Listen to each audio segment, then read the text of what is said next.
నల్లతేలు కప్ప ప్రయాణం కథ. ఒక పెద్ద వరద వస్తుంది.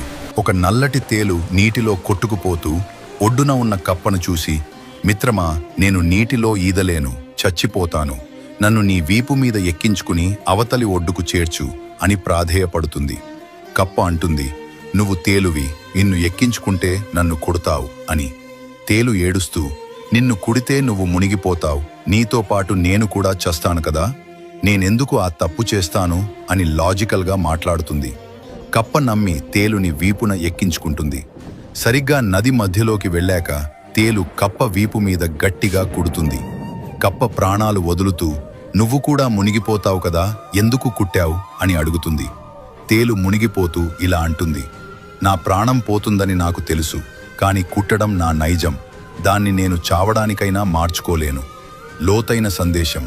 సమాజంలో కొందరు మనుషులు ఉంటారు. వాళ్ల బుద్ధి, వాళ్ల నైజం క్రూరత్వంతో నిండి ఉంటుంది.